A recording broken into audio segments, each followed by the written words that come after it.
Shalom, selamat pagi jemaat yang dikasihi Tuhan. Kembali berjumpa dalam Renungan Harian terbitan Suluh Injil, edisi hari Rabu tanggal 15 Juli tahun 2026. Firman Tuhan hari ini terambil dari kitab Mika pasal 7 ayat 6 hingga ayat 9 dengan tema Didikan tentang pengampunan Allah. Nas pembimbing berbunyi, "Sekalipun aku jatuh, aku akan bangun lagi. Sekalipun aku duduk dalam gelap, Tuhan menjadi terangku." Sebagai manusia, kita para orang tua bukanlah orang yang sempurna. Kita semua berdosa. Kita bukan sekedar bodoh atau naif. Dosa telah menjalar dan ada dalam diri semua orang tua dan semua anak. Tidak ada saat yang mudah dalam mengasuh dan mendidik anak-anak menjadi orang yang rendah hati, penuh kasih, sabar, rajin, dan meninggikan Tuhan. Ada saat yang sulit, bahkan sangat buruk.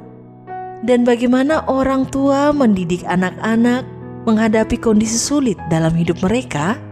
Kondisi ini ada dalam pengalaman Nabi Mika dan diberitakan kepada umat Tuhan. Mengharapkan pengampunan Allah.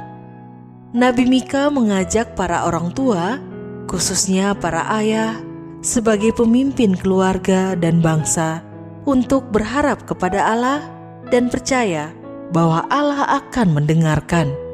Ia tampil mewakili semua ayah, menyatakan pengakuan dosa.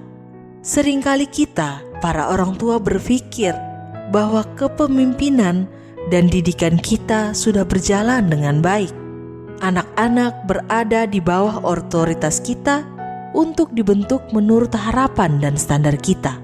Kita sudah mengikuti berbagai seminar parenting dan anak-anak baik-baik saja karena kita merasa demikian. Tetapi Nabi Mika menyingkapkan realitas. Orang-orang serumah saling bermusuhan. Kondisi permusuhan di dalam keluarga membuat hati Nabi Mika sangat hancur. Ia segera menyadari inilah saat paling buruk, paling menghancurkan hati. Bukan karena permusuhan yang terlanjur memisahkan anggota keluarga satu dengan yang lain, tetapi terutama karena dosa-dosanya sendiri. Sebagai seorang pemimpin dalam keluarga, ia mengambil alih kembali tanggung jawab dalam kerusakan itu dengan cara mengaku dosa. Dosa permusuhan memang sudah ada sejak di Taman Eden. Tetapi kondisi ini bukanlah kondisi final yang tidak terpulihkan.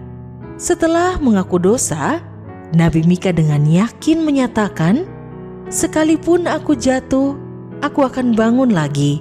Sekalipun aku duduk di dalam gelap, Tuhan menjadi terangku." Mika begitu berani mengaku dosa karena ia mengenal Allah. Allah akan membawa aku kepada terang sehingga aku melihat keadilannya. Ia berani mengaku dosa karena ia percaya Allah akan mengampuni. Pengalaman Nabi Mika mengingatkan kita bahwa kerusakan relasi dapat terjadi walau kita merasa sudah mendidik anak dengan baik. Belajarlah dari Nabi Mika. Hanya kuasa Roh Kudus yang dapat membuat kita mampu melihat dosa kita sendiri, menjadikan kita sadar, dan memperjuangkan pemulihan. Marilah memohon kepada Roh Kudus agar menolong para orang tua untuk lebih mengenal Allah dan mengharapkan pengampunannya ketika ada dalam masa sulit. Amin.